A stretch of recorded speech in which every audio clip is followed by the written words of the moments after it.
Well, new horrific details emerging about the man believed responsible for a massacre in Norway. The suspect just appearing in court where he was ordered held for 8 weeks before he reappears again. He's admitted to the car bombing in Oslo as well as to the cold-blooded shootings on a nearby island, although he did plead not guilty. This story raises a lot of questions about the risk here of domestic terrorism, a similar attack. Stuart Verdery is a former assistant secretary at the Department of Homeland Security. And Stuart, of course, when these stories happen, our hearts go out to those overseas that experience it, but it also causes quite a bit of introspection here at home. That's for sure. Take us behind the curtain a little bit. When something like this happens, what is the reaction of the Department of Homeland Security? What's the talk behind the scenes? Well, it's not just the federal Department of Homeland Security, but of course our local and state police forces who are always going to be the first ones on the scene. And I think the good news is that we have built up a pretty robust capability over 10 years, both on the infiltration of potential plots, looking out for lone wolf terrorists, those things, but also our response capability, which I feel fairly certain would have been much stronger in most parts of our country than they had overseas, unfortunately. But there is a real concern. We have both kind of the folks who may be coming in are an al-Qaeda plot who may be here for quite a while, maybe have U.S. citizenship.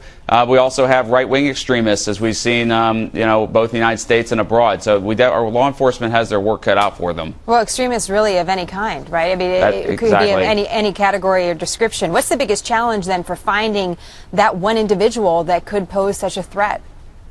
Well, the internet, unfortunately, has sparked such a flurry of people who are ranting and raving. We saw this with the Gifford shooting earlier this year, and law enforcement has to decide within constitutional protections when a person has reached a point where a plot is imminent. We have some devices tracking things like explosives and fertilizer sales, obviously gun control measures, and those issues are very controversial.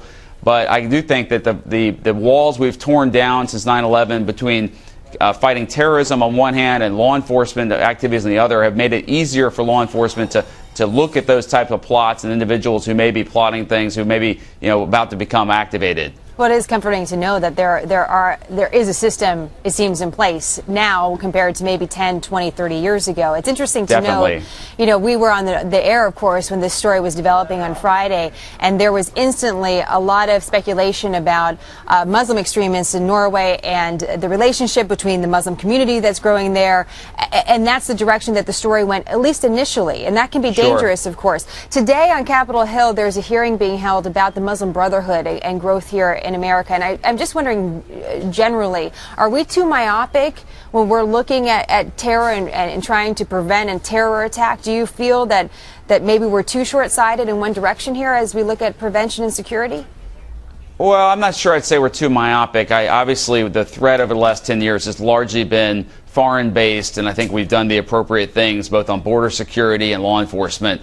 But unfortunately, we are a big country. We have people of a wide range, spectrum of views.